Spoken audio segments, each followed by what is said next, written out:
Tripura info news update. সরলমনা টিপারাসা জনগণের প্রতি বারবার হওয়া বিশ্বাসঘাতকতার বিরুদ্ধে এখন প্রতিবাদ গড়ে উঠছে। এবার নেতৃত্ব দিচ্ছেন আদিবাসী সমাজের বুদ্ধিজীবী ও বিশিষ্ট ব্যক্তিরা। এবং বিশেষ করে এডিসিতে আপনারা দেখবেন, এডিসি যে ট্রাইবেল হচ্ছে, আমাদের 1400 স্কুলের মধ্যে প্রায় অনেক স্কুল বন্ধ হয়ে গেছে। একজন টিচার, এবং সেখানে এই টিচার স্কুলে যায় না এবং ছাত্ররা যায় না, এবং অনেক স্কুল বন্ধ হয়ে গেছে। অনেক স্কুলগুলিকে একসঙ্গে 5টা 6টাকে মিলে একটা স্কুল করার জন্য এরকম তারা নেয়। কিন্তু আমাদের রাইট টু এডুকেশন অ্যাক্ট বলছে প্রত্যেকটা মানুষ যাতে স্কুলে যেতে পারে, 1 কিলোমিটার মধ্যে প্রত্যেকটা একটা গভর্নমেন্টের স্কুল থাকতে হবে, এবং পড়াশোনা হচ্ছে না ঠিক মতো। তাই এখন যদি তাদের এই পড়াশোনার এই অবস্থায় হয়, আমরা ট্রাইবেলের ভালো বলি, যদি এই লেখাপড়ার যে অবস্থা এরকম হয়, তাহলে কি করে ট্রাইবেলের উন্নতি হবে কি করে? এখন মাধ্যমিক পরীক্ষার যারা দেয় ত্রিপুরা রাজ্যের মধ্যে ট্রাইবেলের থেকে, আগে যতজন দিত, যত হাজার পরীক্ষা দিত, এখন অনেক কমে গেছে। মানে শিক্ষা আমরা যেন অনেক পিছনে চলে গেছি। চাকরি বাকরি ইত্যাদি, যারা বেকার তারা চাকরি পাচ্ছে না, আর মানে সুযোগ থাকছে না। হ্যাঁ, বিভিন্ন রকম আমরা দেখছি। কাজে একটা মানে খুব একটা ভালো পজিশনে নাই ত্রিপুরা রাজ্যে, আমাদের এরকম মনে হয়েছে। এই কারণে আপনাদের মাধ্যমে আমরা মানে সমস্ত ট্রাইবেল এবং নন ট্রাইবেল ভোটারদের কাছে আমাদের মানে নন পলিটিক্যাল এজ এ মানে রিটায়ার্ড এক্সপিরিয়েন্স লোক হিসেবে আমাদের দাবি যে আপনারা চিন্তা করুন এবং এই সমস্ত লোকদেরই ভোট দেন যারা প্রকৃতভাবে আপনার পক্ষে থাকবে। যে আজকে ভোট পেলাম, কিছুদিন পরে হঠাৎ করে একটা যে দলকে আপনি সমর্থন করেন না, এই দলে আবার চলে গেল, এইরকম যাতে না। এডিসিতে যে বিলগুলি পাস করেছে, এটা স্টেট গভর্নমেন্টের কাছে এটা আটকে থাকলে তো ওখানে তো তাদের মন্ত্রী 2জন আছে, তাদের দলেরও তো 2জন মন্ত্রী আছে, এমএলএ আছে। তারা এগুলো করুক না, তারা আলোচনা করুক না। এখন যে সিএ কে নিয়ে আন্দোলন হলো, যারা করলো সিএ পার্লামেন্ট, মানে পার্লামেন্ট আইন করলো, যে পার্লামেন্ট যারা মেজরিটি তারা করলো, তাদের সঙ্গে আমি বসে বসে থাকছি, সরকারেও আছি। তাইলে এই যে সরল মোদী ট্রাইবেলরা, এরা কিন্তু বুঝছে না, তারা কিন্তু ভিতরে গিয়ে আবার ঠিক সেই কথাটাই বলে, আবার এখানে গিয়ে একসঙ্গে বসে আছে। এই যে তামাশা, এই যে মানে লুকোচুরি খেলা ব্যাপারটাই হচ্ছে, এটা আমাদের অন্তরে পীড়া দিচ্ছে। এখন অনেকেই বিজেপিতে ঢুকে যাচ্ছে। আমি জিজ্ঞাসা করেছিলাম তোমরা বিজেপিতে কেন যাচ্ছ? বলছে আমাদের বড় বড় নেতারা তো দিল্লির দিকে বিজেপি নেতারা লোকে মিলে আছে, আর আমরা এখানে আমরা মানে আমাদের আমরা মতে সাপোর্টরা বিজেপির লোকে আমাদের এখানে পিটাপিটি আমরা করি। আমরা দেখছি আমরা করে লাভ কি, উপরে তো তারা মিলিয়ে আছে, এই কারণে অনেকে বিজেপি চলে যাচ্ছে। আমার মনে হয়েছে এরকম বলে আর কি, আমাকে কেন যাচ্ছ, কি দেখে যাচ্ছ?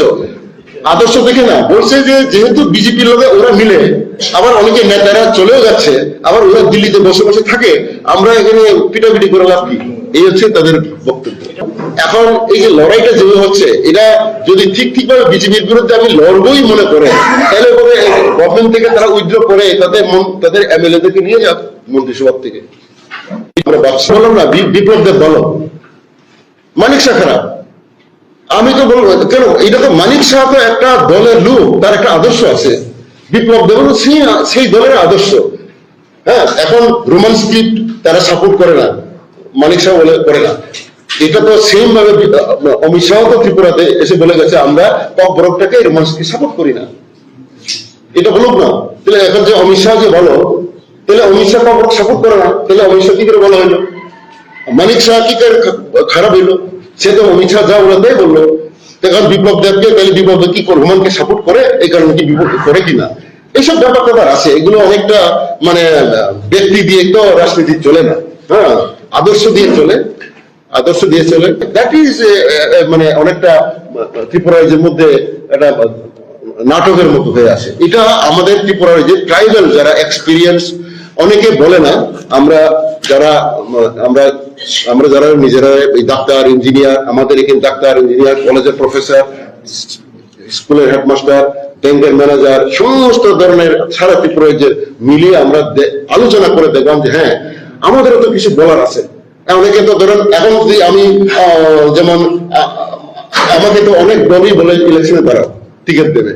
এখন যদি অনেকে মনে করে যে হ্যাঁ আমি ওই দলের টিকিট পাবো, আমি এই দলের খারাপ হলে বলবো না, তাহলে আমিও তো হইতে পারতাম। কিন্তু আমরা মনে আমাদের ইলেকশনে দাঁড়াবো, আমার কোনো দরকার নাই, আমরা কোনো পার্টিতে নাই, হ্যাঁ, আমরা কথা বলি না যে এই দলকে বুথ দাও, এই বুথ দিও না, আমরা এটা বলছি না। আমরা বলছি যে ত্রিপুরার মধ্যে যেটাই হচ্ছে এটা এটা এরকমই যদি চলতে থাকে, ট্রাইবেলের মধ্যে কোনো ক্লারিটি নাই।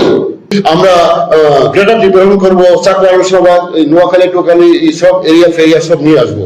আমি বলেছিলাম এটা যদি হয়, এই যে ট্রাইবেল সরমতিদেরকে বিভ্রান্ত করা, এটা অনেকটা, আমি বলেছিলাম যদি এখানে 3.5 কোটি মানুষ আছে এই চাকরা মিশাবাদে, এবং এরা এই যে ইয়াতে চট্টগ্রামে কিছু চাকমা আছে, ত্রিপুরি আছে, আর এগুলো সব মুসলমান হিন্দু আছে। এরাকে যদি নিয়ে যদি অনেকে ত্রিপুরাতে গ্রেটার ত্রিপুরা নিয়ে আসে 3.5 কোটি যদি ত্রিপুরা যোগ হয়, তো ত্রিপুরার ট্রাইবেল পার্সেন্টেজ হয়ে যাবে 1%, আরো কম হয়ে যাবে, 1% হয়ে যাবে। তাহলে এখন এডিসি তো থাকতো না, কিছু থাকতো না। এখন তো এখন 32% আছে এখন। এই কারণে আজকে 20 জন এমএলএ আছে, তোর কে এমএলএ তেমএলএ কিছু থাকবে না। যদি এরা লোক আয়া পড়ে থাকবে না। এটা মানে এটার ইমপ্লিকেশন তো মানুষ তো আর জানে না। হ্যাঁ ঠিকই তো, আমরা পুরনো যারা, আমরা নিয়ে আরো শক্ত রাজ্য হও, আপত্তি নাই। কিন্তু যদি তুমি এখানে যদি ট্রাইবেল ছাড়া অন্যদের বিভাগ করো, চিন্তা করো, তাহলে ট্রাইবেল এখন অলরেডি মানে প্রায় 46 লাখ মানুষ আছে, কেমন? এর মধ্যে আমরা 12-13 লাখ আছে ট্রাইবেলরা। এখন যদি আরো 3.5 কোটি চলে আসে, তাহলে percentage of tribal will be about 1-2%, সব চলে যাবে। এটা ব্যাখ্যা কে দেবে? আপনারা দেখবেন, আমি এই কারণে বলছি যে ট্রাইবেলের ডেভেলপমেন্টের সঙ্গে সঙ্গে নন ট্রাইবেলের সহযোগিতা দরকার। এই যে 79-এ যে 7 শিডিউলে এডিসি হয়েছিল, নৃপেন চক্রবর্তী যখন বিধানসভা বিল আনে, তখন ত্রিপুরাতে 17 জন ছিল ট্রাইবেল এমএলএ। এখন ওই সময় 79-এ যখন এডিসি প্রথম হয়, সপ্তম তফসিলে আয়, তখন 17 জন মাত্র কিন্তু ট্রাইবেল এমএলএ ছিল। কিন্তু এই দাবিটা পাস হয়ে গেছে, কারণ যে এই যে 43 জন যে নন ট্রাইবেল মানে বাঙালি যে এমএলএরা, সবাই এটাকে সাপোর্ট করেছে। কাজে এরকম এডিসি কে এম্পাওয়ার করার জন্য যে যদি সব দল এগিয়ে আসে বা ট্রাইবেলের উন্নতির জন্য যা যা করার আইনগতভাবে, আমরা ত্রিপুরার যারা রিটায়ার্ড, আমরা ট্রাইবেল ইন্টেলেকচুয়াল যারা আছি, আমরা তার পক্ষে আছি। কিন্তু এমন কোন দাবি বা এমন কোন ইয়ে করবো না। আপনি দেখুন, দফা বলে ত্রিপুরালাইন বলে খুব ইলেকশন করছে, আবার সঙ্গে সঙ্গে চট করে দল পাল্টে আরেকটা দলে চলে যাচ্ছে। আপনি দেখুন, এরাই খুব শক্তভাবে ট্রাইবেলের জন্য খুব মুখপত্র হয়ে আছে, কিন্তু এটা হঠাৎ করে আবার কোন একটা দলে চলে গেল, যে দল হয়তো তার এই ত্রিপুরালাইনটাকেই সাপোর্ট করে না। তাইলে এই যে ট্রাইবেল লিডারশিপ যারা আছে, তারা শুধু নিরীহ মানে সরলমতি ট্রাইবেলদেরকেই বিভিন্নভাবে বিভ্রান্ত করছে। এবং ত্রিপুরা রাজ্যের মধ্যে একটা মানে গণতান্ত্রিক পরিবেশ, ত্রিপুরা রাজ্যের মধ্যে ট্রাইবেল নন ট্রাইবেলের মধ্যে একটা মিসআন্ডারস্ট্যান্ডিং আমরা দেখতে পাচ্ছি। এটা আমাদের কাছে আমরা নন পলিটিক্যাল হলেও আমাদের মনে হয়েছে যে এগুলো ত্রিপুরা রাজ্যের মঙ্গলের জন্য না, ত্রিপুরা রাজ্যের জাতি উপজাতি কোএক্সিস্টেন্সের এটা ভালো না, এবং এটা কিছু হবে না। আমরা এমন কোন আর আমাদের এরকম খারাপ দিন যেন আমাদের ত্রিপুরা রাজ্যে না আসে, যেখানে এই ইস্যুটাকে কেন্দ্র করে আবার গুলমাল হয়ে না যায়। যেমন আমাদের বড় ভাষা 79-এ হয়েছিল, তখন সব ট্রাইবেল নন ট্রাইবেল সব বড় ভাষা অফিসিয়াল ল্যাঙ্গুয়েজ সাপোর্ট করেছিল। সপ্তম তফসিলে এডিসি হয়েছিল 79-এ, তখনও 43 জন এমএলএ ছিল বাঙালি, যে পার্টিরই হোক, তারা সাপোর্ট করেছিল, এডিসি আইন হয়েছে। আর যদি তারা সাপোর্ট না করতো, এবং নট অনলি দ্যাট, এই যে 6 শিডিউল যে হয়েছে, এটার যে রেটিফিকেশন হয়েছে, এটা পার্লামেন্টে আইন করেছে 6 শিডিউল আইন, কিন্তু এটা আবার অ্যাসেম্বলি রেটিফিকেশন লাগে, এই রেটিফিকেশন লাগে, রেজুলেশন লাগে। এই রেজুলেশনে যত এমএলএ ছিল বাঙালি, এরা সবাই 6 শিডিউলে সাপোর্ট করেছিল 81 সালে এবং 83 সালে। To Tripura Info and press the bell icon so that you never miss any latest updates and news on Tripura.